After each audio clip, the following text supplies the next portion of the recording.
All right, I think we're live. Hello, everyone. Thanks for giving me a couple extra minutes. I am live and just checking a couple buttons there. I am live from Rapid City, South Dakota. I have traveled across our long state and just left an event that was supporting raising funds for Native Americans and mothers and children for their housing. Anyway, so the event ran a little long and I raced in here and just got everything set up. So thanks for the forgiveness on the tardiness. I am looking to see, I think if you can just make sure that everybody can hear me. So I know it lags a couple minutes behind, but I am going to type that in just to make sure because I'm flying solo. I don't have my good friend Jack to help me with all my settings and making sure that everybody can see and hear me loud and clear. Okay, thank you so much. All right, so now I can get going. I really do have a fun show for you tonight. It's something I've been continuing to work on, that we've learned so much about the audience that checks in, not just on Sunday nights, but also throughout the replays. We've had several folks that say, hey, I don't like listening to you for a whole hour. Can you get to the point? And yes, we can get to the point. We do actually clip several of the videos and put them into shorter segments, trying to always keep them under 15 minutes and even under 10 if we can. Some of them we just can't clip out, but most of them are in that time range. So you can check out that playlist, which is, I think it's called Clips, Dr. Boz Clips. We'll put that in the show notes just in case those of you that don't like the full hour, you do know that there are other options. But we are going to also share a couple of updates that have happened in the Dr. Boz world. And we're going to do our step number one, which I always begin with, which is checking numbers. I was just reflecting that when I do this, it would probably be really smart if I checked it out before I actually go live. But anybody who spends any time around me knows, yeah,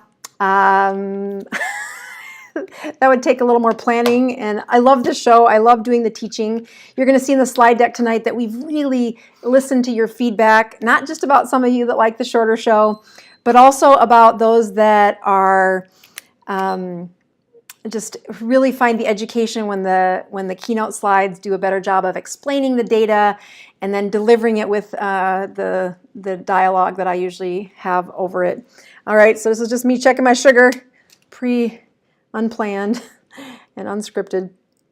And but tonight's slide deck, we've worked on I've covered some of the information in a couple of different shows. Oops, that's not going to give me a good reading here. I gotta do that again. There we go, much better. So again, when you're doing this, if you only get a tiny little drop of blood, guess what? That's not going to be enough to siphon in there. So you got to really get a nice. It's doing a 10-second countdown for ketones, and here comes the sugar. And again, I am human, so I always try to show you live what it turns out to be. Oh, ketones registered as high, which might mean that my finger wasn't clean because I just opened a ketone bag. I have an alcohol swab here. Let me recheck that because this is real. I think of these as teachable moments. The blood sugar did turn out to be 89, which isn't bad for middle of the afternoon. I am going to wipe off my finger. I bet you when I opened up that ketone, I am debuting another one of my new flavors. And so I did that open and it got on my fingers. So I bet you that's why it's reading high. So it's not that high. I'm not that good of a ketone maker. I mean, I am keto adapted clearly. But when you get a mistake like a high number like that when I know it shouldn't be, something's wrong. I just need to recheck. So I've got it wiped off with alcohol. We're going to take that strip out. We are going to put another one in. And because high usually means like greater than 10 or something silly.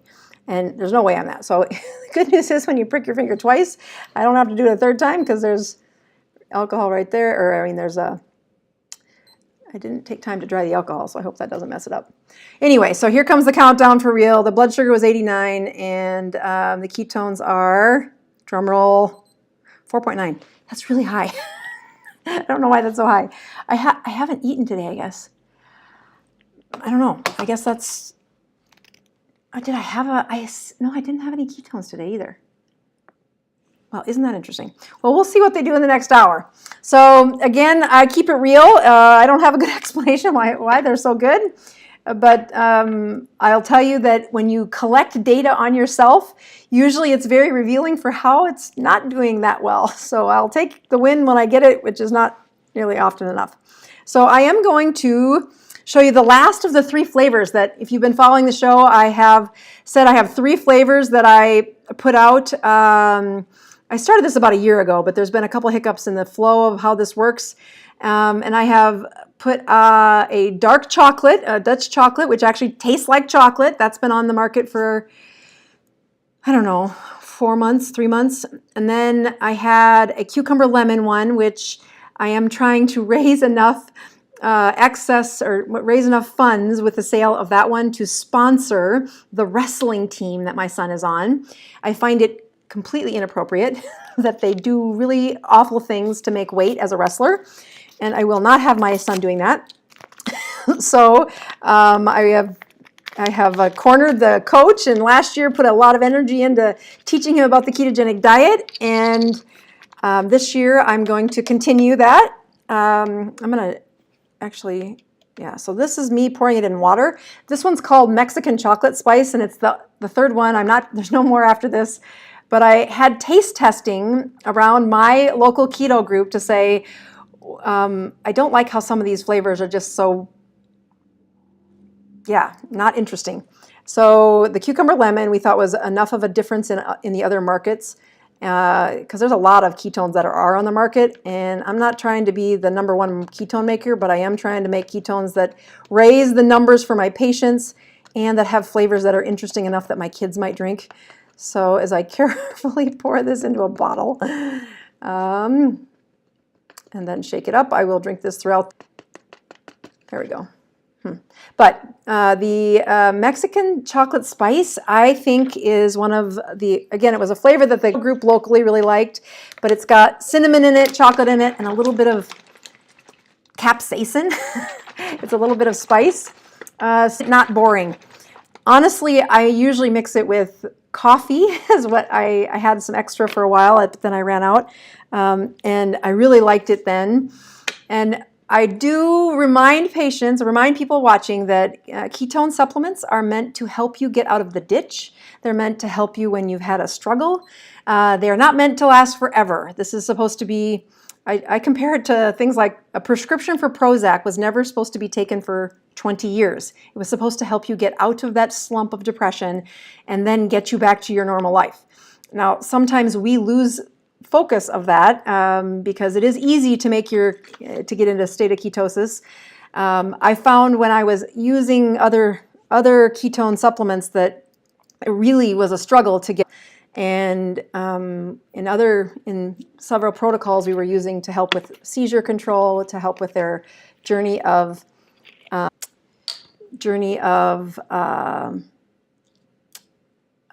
cancer, some mitochondrial diseases where we read blood ketone numbers to be as high as mine was right now, which is not usually normal. So I might want to check it one more time. Actually, I won't do that. I really want to get to today's show. So I have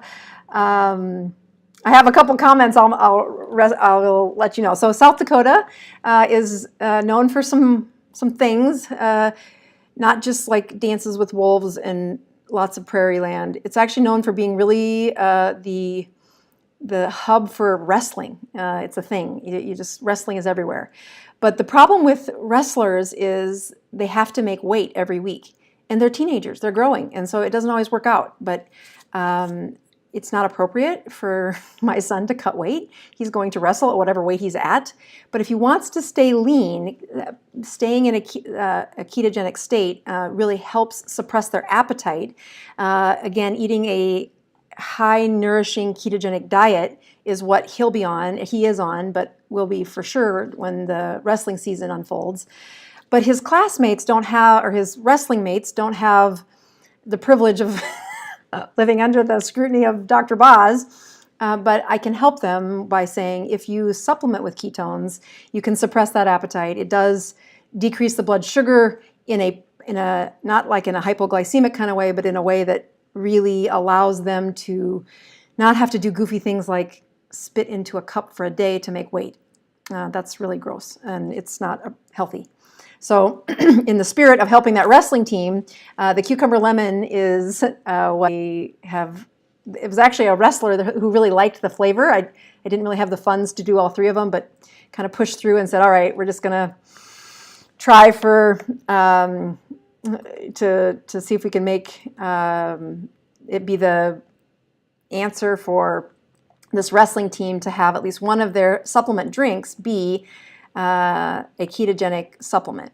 So the wrestling has turned out to be something where I wasn't ever going to let my kids wrestle. I just didn't invite them into it. But the sport has been, I swear that's how you make great men, where they have to get out on a mat, they have to learn how to take down another kid, they have to have their sportsmanship show up. You can't hide behind a team or a fit that gets thrown. You really do have to learn how to play a sport, and then in the humility of winning or losing, that's part of the subculture to wrestling. Anyway, I really like this sport. I just don't like how they make weight in teenage years. So I'm trying to support this wrestling team by using the cucumber lemon as a way they can use a supplement if they want to and answer the questions for their parents and their coaches. So in the spirit of that, I just finally got the Mexican chocolate, which is the one I'm going to drink tonight, to show up at and actually also be sold at BozMD.com. I've had a ton of people from outside the United States, specifically Canada, ask me, how do I get ketones? And it turns out one of the best ways might be to sell it off my own website and use that fulfillment center's process to ship it outside the country. So we are starting that process. I had been taking a different approach to that, and I decided this is a nightmare. I can't believe how hard and complicated. It's worse than insurance clearinghouses. So I've taken this path. I don't have them up on my website yet, but it should be over the next couple of weeks. That and some of the other products that I sell will also be on BozMD.com, so you can use those as a way out of the country to also order them if you want to. Again, I try to say this every time I talk about ketones. This is an awesome way to help people who are struggling mentally, whether that's depression, whether that's, I use it a lot with addiction repair, memory problems. When their brain's not working right, it's a great time to supplement. It's not meant to last forever. You're not supposed to stay on supplement, but even when I have a day that didn't go right, I actually mostly take it on Sundays now for the purposes of showing people that the ketones before and the ketones after. I actually don't know how they're going to be any, but I'm going to drink the ketones and see what happens, and we'll go from there. So that was the one announcement, is that the chocolate, Mexican chocolate spice is going to be on Amazon this next week. And I do a really good job about teaching the process of the ketogenic diet in the course that I put together, that online course. And for all of you neurons, which is what I call the folks who've been through the course, I do have a live coming tomorrow, a question and answer live coming, which is on our private neurons page. So it's another way to show folks that if you're looking for the fastest way to learn the ketogenic diet, I really do believe you can peck around on YouTube and absolutely learn the ketogenic diet. But that online course is a very succinct way to get from top to bottom. It also allows you entrance into a private group where I answer questions. And selfishly, I enjoy answering the questions of that group because they've been through the course. They are very educated about the growth of a ketogenic journey, and I'm very thankful for them. I just saw somebody put a comment saying, "How about when is your next when is the book coming? Because the book that I'm writing is everything I've learned since writing the first book. And my debut of sharing that information happened during my lockdown in COVID when I was in Hawaii, and I had planned on an online course after the book was released. But anyway, the course came out first, and I learned a ton about what needed to be tweaked in the book. I've had a couple of the chapters that I've had read by experts. I had to rewrite a couple sections. I had to take out a couple of chapters, and that meant rewrite a little bit more. But I'm so close to finishing this book. And that will be a much more economical but succinct way of top to bottom, what have I learned in the ketogenic diet since I wrote the first book. But also, what do I do with my patients? How do I walk them through the ketogenic diet? What is the process when they fall off or have troubles? And that online course does an amazing job of just no distractions. Here's the basic steps. Here's how you prep. Here's your first week, which is an hour long. It goes through the science of fasting from a ketogenic diet versus fasting when you're not in a ketogenic diet. And I don't know anywhere else. I have tried to write that data inside a chapter of the book, and I really think the video turned out better than the chapter did. It is the final chapter that I'm working on right now, is the one that covers that final course, the final video in that course. But probably my favorite part of the research. And you will be able to pre-order the book. You'll know as soon as I know, because I will have those folks that are following me to pre-order the book. I'm really excited to share it. I do think it's going to help a nation of people who really need a strong immune system, a strong energy, and a quick repair to their body during 2020. So so somebody says I'm buffering. That's really not good news, because I was about to go to my keynote, and if I go to keynote and I'm buffering, it doesn't turn out well. So I just need somebody to tell me that you can hear me and it's not lagging. I'll take a minute to All right, so I think I'm okay. I hope I'm okay. Because tonight I do have a few things I was going to give you some incentive to stick around for. So those of you that know and watch the show, when I cut the show off at the end, I try to chat and answer a few questions at the end of the chat. So if you're looking to ask me a question, that's the best chance you have that I take care of that right after the show. So join me if you can and stay that long. Shoot, people are saying it's still buffering, and so that makes me nervous to go to the keynote part. I'm just going to wait a little longer and see if it's okay now. You're great. Okay. All right. So I'm going to go, and if it doesn't work, I'll have to re-record it and re-upload it. It's happened to me before. I'm in a hotel.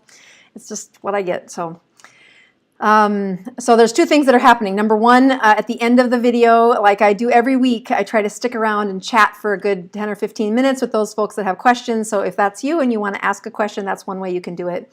The other way is, though, to join the Neurons group, which is the only way you get in is to watch that course. I want people asking the questions that really are an enriched layer of questions.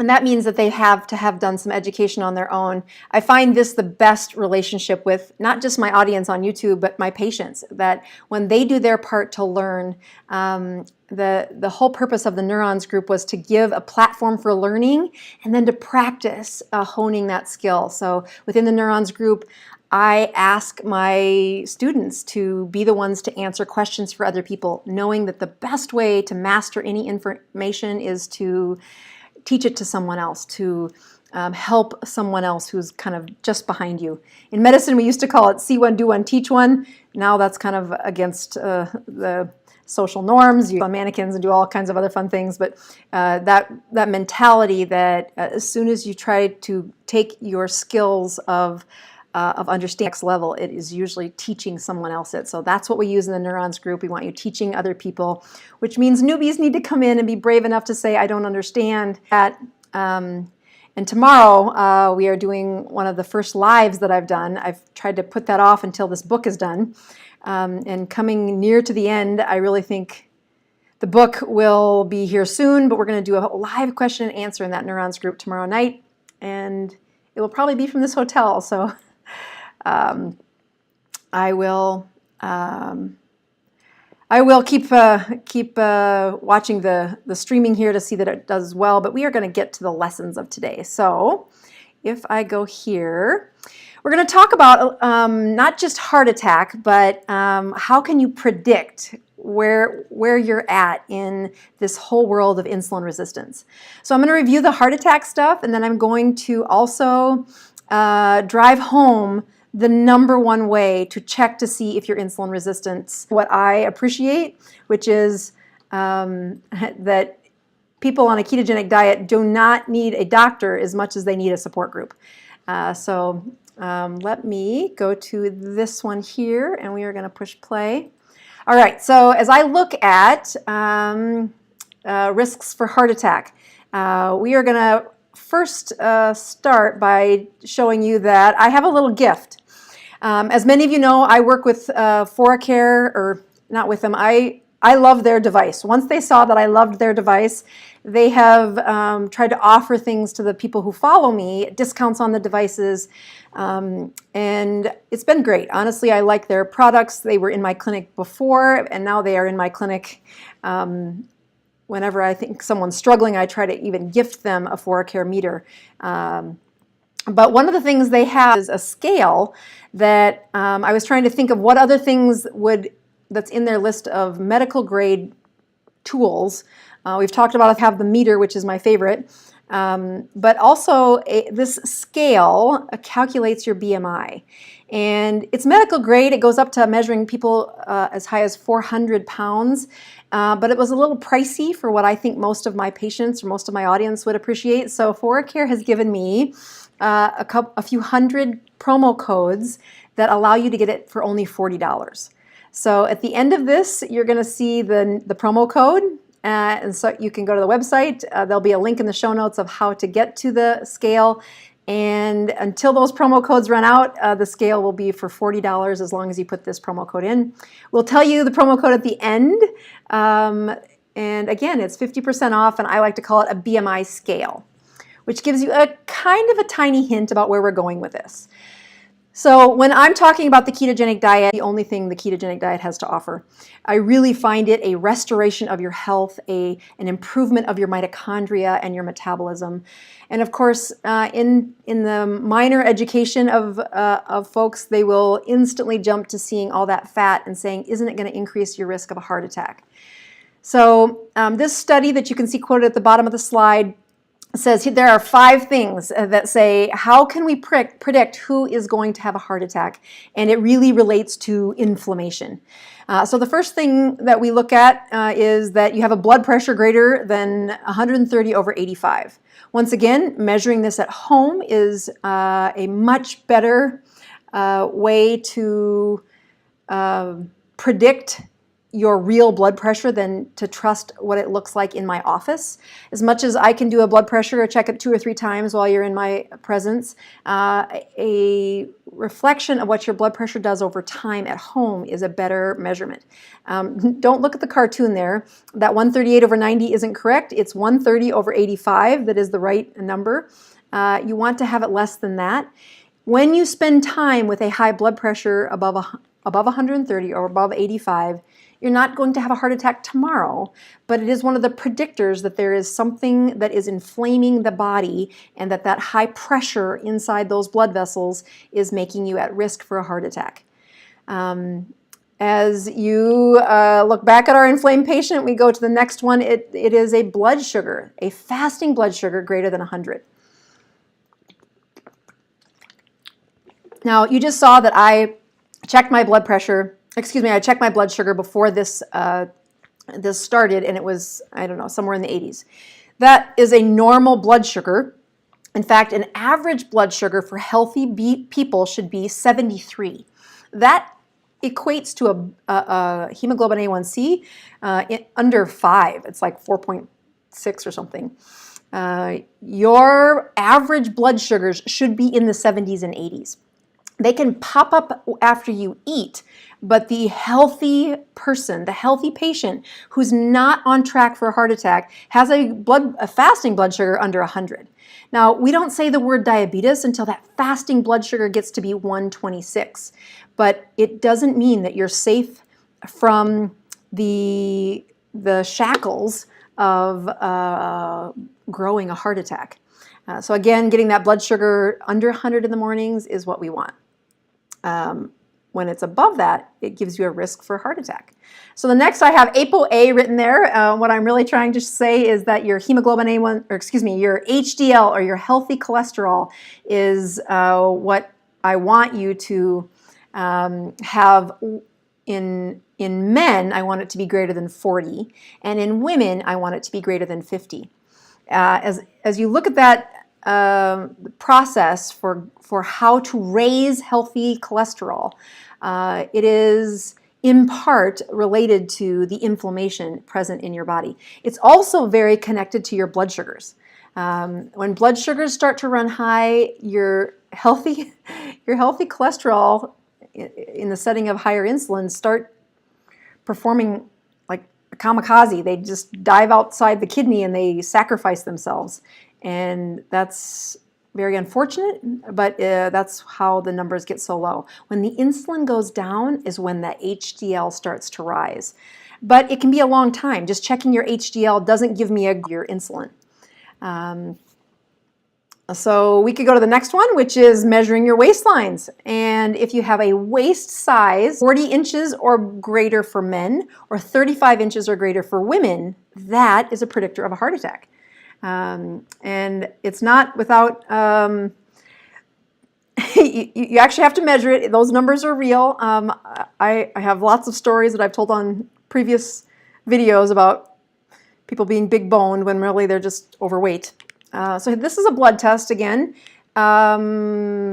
That's supposed to not say 40 actually. Triglycerides are supposed to be greater than 40 is not the right answer, so I'm looking at this going, uh-oh, that's a typo. I'm pretty sure it's 150. So a blood triglyceride is greater than 150 is what that's supposed to say, not 40. And when that's present, when those triglycerides are above 150, is when the risk for heart attack grows higher. So the blood pressure, morning fasting glucose, HDL, waist circumference, and triglycerides give you a picture. And when we say metabolic syndrome, we are really talking about people who have high insulin. They're insulin resistant. And when you're on the ketogenic diet, that story resistance becomes greater and greater and greater. Yeah, this slide is correct, saying 150 there for triglycerides. The is that you acquire. The more risks you have, the more confident I can be in predicting, is your body resistant to insulin? Are you insulin resistant?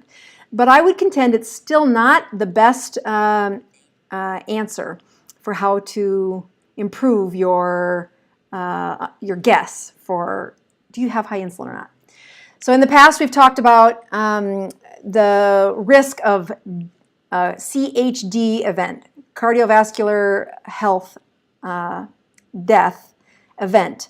So it's a cardiovascular health disease event.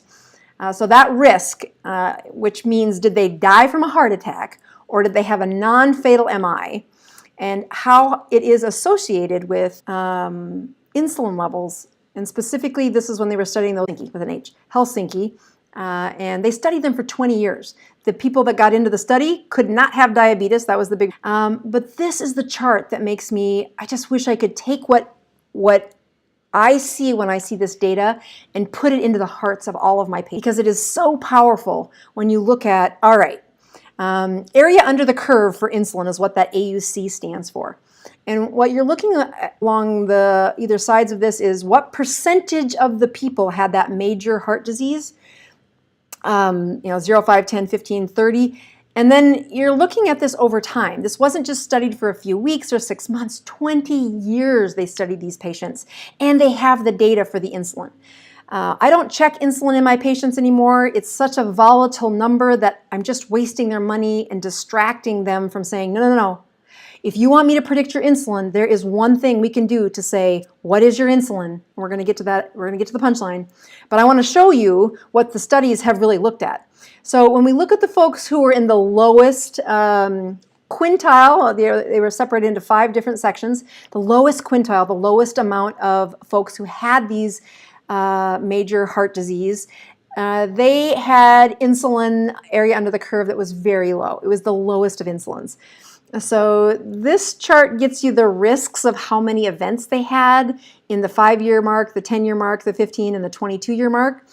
So again, pretty low, but I like comparing that to the same data, but it's just drawn out in a linear fashion where you say these folks had low insulin. When you study what was happening in their body, they were low and they really didn't have a huge risk for heart attacks and strokes and all the things that kind of become the boogeyman as you get to be age 50 or so. Friends dying in the night because of a heart attack, because of a stroke, and your own mortality comes into question. And you say, well, boy, doc, is it me? Am I going to have that? And the answer comes in some very simple but important measurements that don't cost you a lot of money.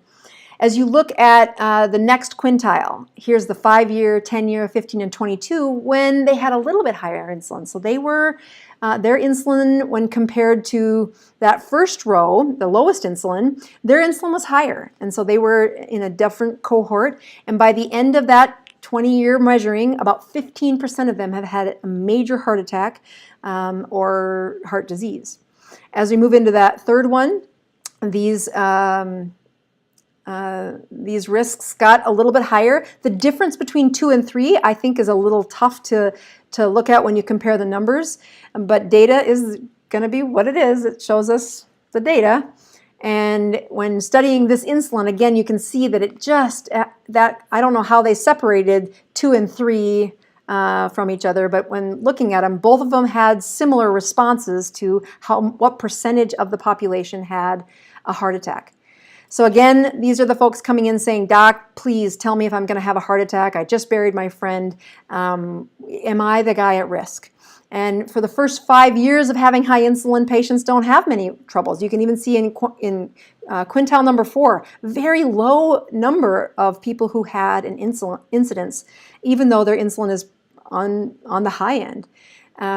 When you compare the insulin number 4, quintile number 4, these people at first didn't have much difference, but their insulins were all higher. But the incidence for causing the heart disease, causing the death, it took 10 or 15 years to really show up and separate into a 4th quintile. So it's sneaky. This is the part that makes it difficult to transmit this information to patients. I can see risk factors when they walk through the door, but they see them every day in their life, and all of their family has the same risk factors. So they're like, oh, doc, you're just overreacting. And I'm like, I've been to enough funerals. I know when you have this high of insulin, when you're insulin resistant, your chances of a heart attack, the boogeyman in the night, taking away a life, it becomes higher and higher when you keep that insulin growing inside your body. And if we look at that 5th quintile, over 20% of those patients at 22 years died of a heart attack or had a major disability from that major heart attack. So again, here's that final set of folks where their quintile it's really high stakes. That high insulin is something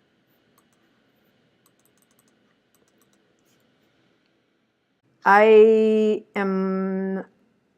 worried that it's not working on your end. So if you see me, it would be really nice to say that you see me. I'm going to finish up where I left off. And the good news about what happens whenever I've made a mistake like this is I can go in and edit it later. But I want to show you what I was really trying to show you, which is that BMI matters. And I will go to...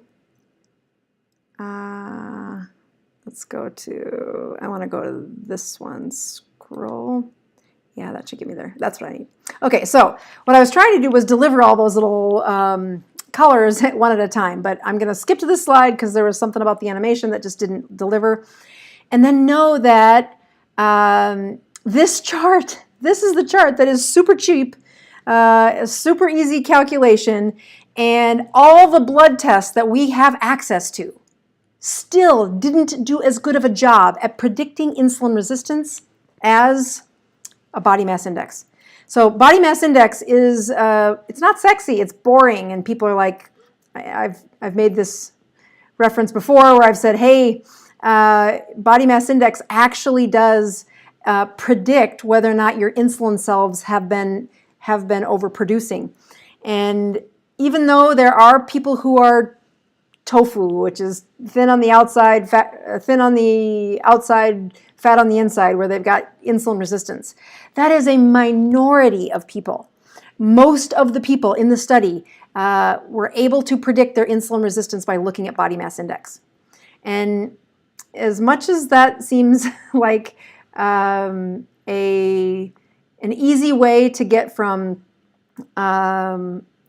okay, so you can get on a scale, you can put in your height, it has you put in your age, and then you can see that when the numbers are green and they're healthy, that was a predictor of not being in insulin resistance anymore.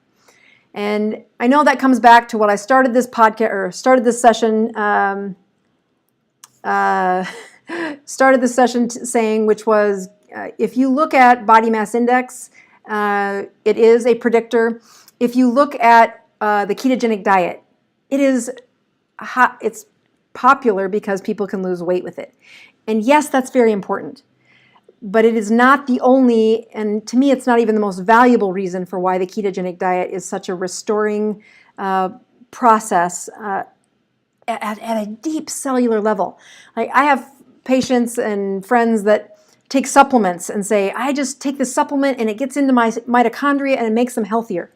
And I don't argue with them because it is not fun. But what they're missing is there is no way that you can take any supplement to raise the level of anti-inflammatory, antioxidant, anti-aging process as much as what happens when your body is in a state of ketosis. And that is the power behind a supplement where you still had to swallow it, it got into your gut, and then it got into your gut and had to get past your liver, and then somehow, pray to God, it gets finally into your mitochondria. But that whole process still didn't do anything as powerful as even a mild state of ketosis. Having a blood ketone of greater than 0.5 is a metabolic nutritional ketosis. We wanted a little higher to get that Dr. Boz ratio down, to really reach for autophagy, to reach for that cellular health. But it isn't guaranteed when they're at the lower numbers of of those ketones. I guess you could say it's not even guaranteed when you're at the higher numbers. What is better when you have a higher level of ketosis, when you have a higher ketone with a lower glucose, in other words, a lower Dr. Boz ratio, is you have a stronger chance of autophagy and you are reversing that insulin resistance. Now, as that process happens, you're losing weight. Now, for those of you that might feel confused or might feel like I've gone through too many advanced levels in a short period of time, I'll tell you I do a really good job of unpacking this in that course. What I'm hoping you see, and I think I actually need to push play because I want to, yeah, I'm going to push play and I'm going to pray to God that it doesn't crash. But I'm pushing play, please. Oh, I think it's working. Okay, so as I look at that slide,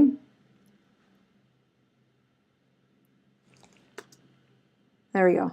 Now this is just another way to roll out this body mass index chart, because the next one is the promo code, which is the reason I wanted to get to the final slide, so that you can say, yes, we are trying to get you in that healthy zone. We really want your body mass index in that zone of 18 to 24. The calculation for this is not sexy. It doesn't cost you any money. You really do have evidence-based literature that shows if you're looking to say, am I still insulin resistant? For heaven's sakes, look at the scale. Look at that body mass index. As we look at folks in that range of overweight but not obese, they have less insulin resistance. The higher their body number gets, the harder this process is. It is for those people in that yellow, orange, and red zones that I have dedicated much of my career to, trying to help them get back into that healthy zone. And one of the ways I do that is trying to biohack what their system needs for repair. So you cannot improve things that you do not measure. And one of the things that I ask patients to keep track of is their body mass index. What a great antidote to obtain a scale that actually calculates the body mass index for you. You can put, I think, 10 people into this scale at once, and it is medical grade. I mean, it goes up to 400 pounds is what it is calibrated for. I've been through several cycles of scales in my medical career. I actually reverted to a one that is the balance one because you didn't have to calibrate it. It stayed measuring like it was supposed to. But I've been very impressed with how well the calibration of the ForaCare Scale has stayed. I just thought the price was a little expensive, so they are giving me several promo codes to get the scale for $40, which is really cheap. I love a good deal, so I'm passing this to you as when the promotion codes are gone, when they've sold that many scales. I think there's like a couple hundred of them. Then the price won't reduce anymore. It'll be $80. So if you want one, with the discount, I am trying to show you the tools to be healthy are not super expensive. It is about education, and you can stand on the side of science saying, guess what? This process for predicting whether or not you're insulin resistant, yes, blood pressure does a good job of predicting a heart attack and insulin resistance. Yes, having that morning fasting sugar under 100, it is important. Yes, we want your HDL to be higher as we went through. We want your waistline to be littler. We want your triglycerides to be less than 150. And I think I got all 5 of them, did I? And that is how we can know that your insulin resistance is less. But if you're saying, Doc, just give me one thing to follow, body mass index wins. It is the reason why it still has stood the test of time, as much as it got the tar beat out of it for a while, saying it didn't predict this, it didn't predict that. But one thing it always predicted, it always was the number one metric was, do they have insulin resistance? Is their insulin doing this naughty thing that happens when it's been around too much?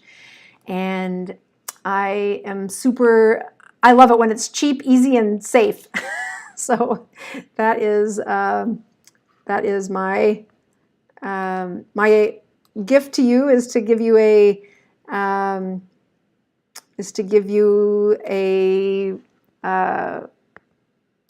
not just access to a scale, but the information. Even if you don't get the scale, you can do the calculations by knowing your weight, turning them into kilograms, taking it by your height, and your age is actually important. There's lots of BMI calculators out there. You don't need to buy the scale, but you do need the information. And you can stand on the side of healthy, saying when you look at body mass index and what it does to predict health, you really do win. It is a very easy and evidence-based answer for insulin resistance. So when you write into the channel and say, Doc, how do I know if I'm still insulin resistant? I get that a lot. I'm going to ask, what's your age? What's your height? What's your weight? And I'm going to do a body mass index calculation because that's going to give me one of the best evidence-based answers for how are you doing? All right, well, that is my coverage of trying to capture that your risk of a heart attack on the ketogenic diet is it's measurable. I mean, it's not like I can take away your risk of a heart attack by going keto. But the more years that you spend with lower insulin and the quicker we can get your body mass index into the green zone, you then get to rest assured that your risk of that heart attack, that insulin resistance nightmare, is lower. All right, so I'm going to see if I can find this chat. I might actually, I will look over here so I can see a little better here, because I do like to answer some of the questions before I hop away, and that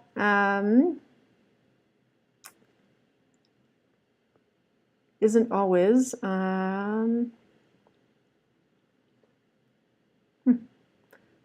Shoot. I had this all set up, and then when I pushed reset, it didn't. So I'm going to have to I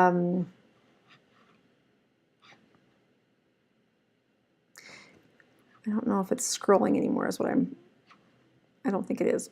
Let me see if I can click while answering a couple of these other questions. All right. When you get to the point where I know I'm going to have to edit out that other mistake, I'm like, okay, just slow down, answer their questions while I'm on lives. It really does help, and many of the people have the same questions over and over again. So I do like answering them, and I think it helps me to see where people get stuck. In fact, I had somebody in my keto group, probably, has it been,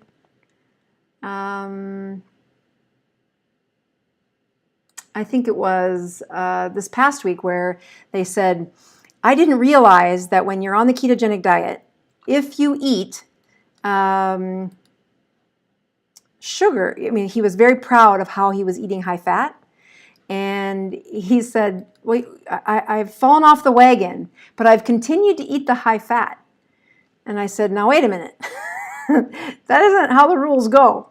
You get the benefit of, I'm just going to type this in and see if it, testing. You get the benefit of the ketogenic diet when you have low carb and high fat. If you only pick half of that equation, you do not get the benefits.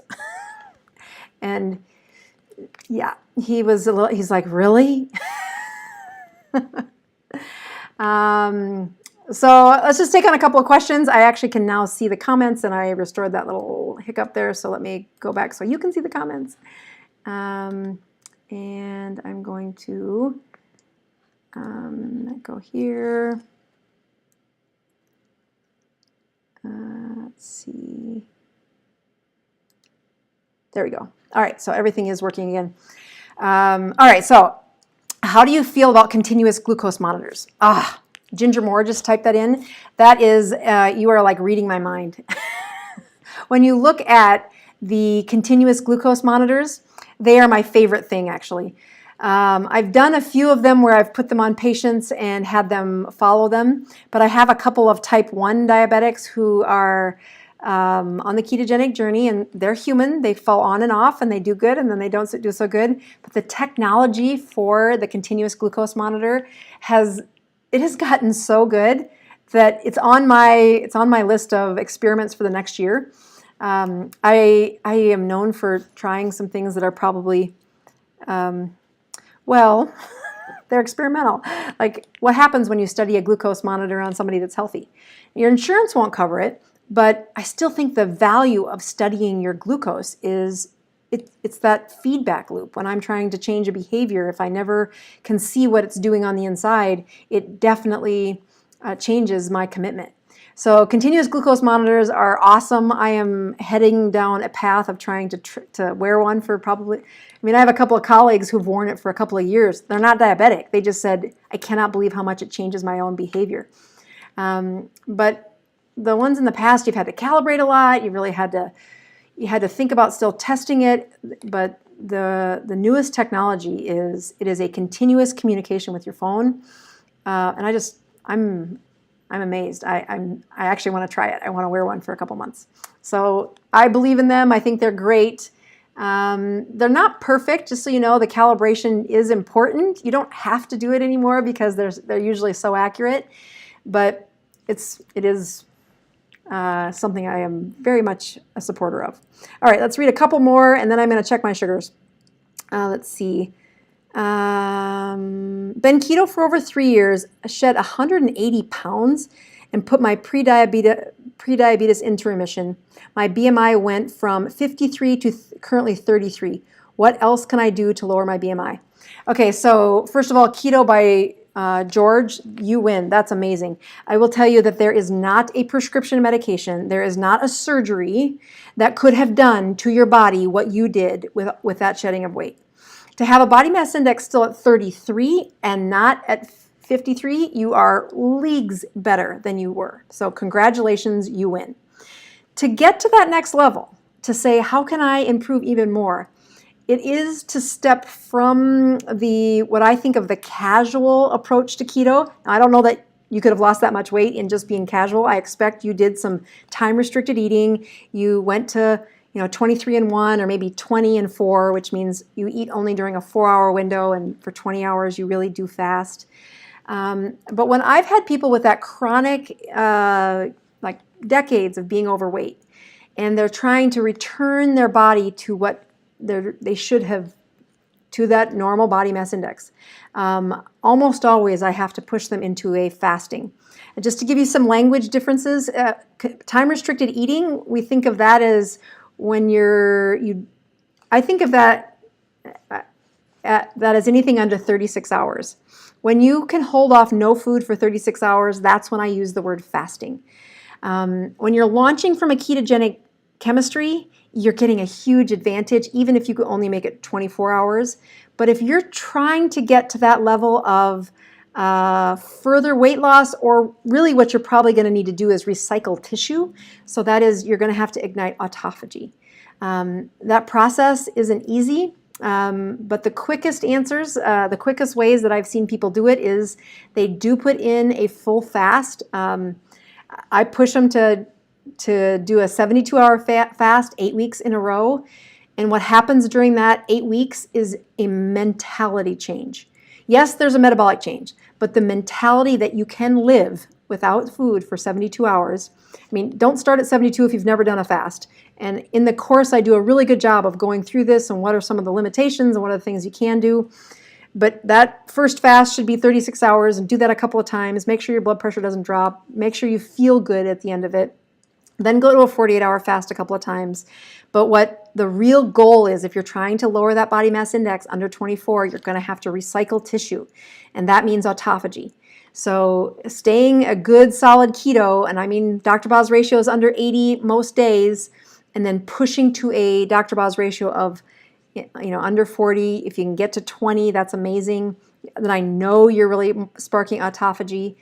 And in recent weeks, I've put a lot of energy, as I've written the last chapters of this book for the 4th time, that you can push your metabolism to a higher level by stressing it through heat. That's what the sauna stuff has all been about. The stress of a fast is very powerful. Fasting and using a sauna is like even a quicker return of your body mass index to a more lean level. All right, so I am going to check my numbers. I'm going to be, actually, I don't know how it's going to be any higher than it was when I started, because I still don't know how I got that high of a number. And then when I go offline, I will stick around and answer some chats on the comments after I'm done. So I'm just going to wipe off my fingers in case whatever was on there is still on there. And I will tell you that of all of the flavors that I've made, the refreshing one of the cucumber lemon is awesome. And I'll tell you, my heart just goes out because I really enjoy inspiring the next generation of athletes to be healthy, so that the proceeds are going towards that the wrestling team to have a supplement if they want it. I love every time I give it away or tell about it, I say a prayer for that wrestling team and that wrestling coach. But my personal favorite of flavors is the Mexican spice. And I don't think it's on Amazon quite yet. It'll be there in the next day or so. But boy, you'll see as soon as it's available, you'll see it in the show notes. I'll put it there. So this is the tiniest of little, I'm gonna have to poke myself again. All right. Let's try again. So the other part that I do get comments on all the time is answering all of your questions. So here I am checking my ketones and then checking my blood. You will find that the folks in the Neurons group, that community, boy, they could double as my nurse. They do such a good job of answering questions. Wow. I don't know how I got my ketones that high. Ketones of 6 and glucose of 84. I feel good, but I think that's as high as my meter goes. What I'm trying to show you is when you drink a supplement that has ketones in it, measure your numbers. It's why I put the effort into creating a product, which has been truly a nightmare. I don't know that I always made the right decision here to get into this supplement market. But the reason I did it is it was very irritating to have patients take a supplement that did not increase their ketones. Increasing the ketones is the way to judge the product. Yes, the taste matters, I get it, but taste isn't nearly as important as did it improve your ketones. When those ketones are in circulation, they do suppress appetite. They do lower blood sugar. That's powerful. It helps those blood sugars to get out of the serum and into the cell, which is when they are less damaging to the brain, less damaging to the heart. So having a good Dr. Boz ratio isn't just about the weight loss zone, or like the man asked the question, to spark autophagy. There is a true anti-inflammatory, antioxidant process that happens when that blood sugar lowers and those ketones rise. And that Dr. Boz ratio is not super fancy. It's just dividing the two and using that as a metric to say when we get your numbers under 20, we can be very confident that you are sparking autophagy. When they are at 40 or less, it is really good for immune systems. When your Dr. Boz ratio is at 80 or less, the chances that you will lose weight is very high. So thank you for calculating that. It's a Dr. Boz ratio of 14. That's impressive. I kept telling my husband that we did this experiment a couple weeks ago trying to spark our autophagy, but also ignite heat shock proteins. This was one of those where I was studying about the use of saunas, and I try to practice what I'm going to say to him, and if he doesn't understand it, then I know I need to figure out a different way to teach it. But I was going through the data on the sauna and how powerful it is for all-cause mortality, and then how much it raises growth hormone, which is that's awesome. That's like the fountain of youth. So we went on this binge trying to do an hour in the morning and an hour at night for a sauna. Well, if you can go back and watch that replay, we didn't make it an hour. We took it down to a half an hour. And then I went back and reread the studies again and said, okay, here's the ticket. 19 minutes is what you need to make it for a sauna that's about 180 or about 174, about 180 degrees. And when you do that, you are sparking that heat shock proteins. You are igniting autophagy, or at least we think that's a really likely way to spark those recycling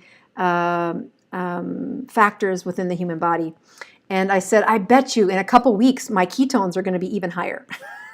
Now, I don't know if that's what happened here, but I will post my numbers on Instagram like I do every week. I do apologize. Last week I actually had to cancel the show, and you saw that I wasn't here live last week for the first time in months.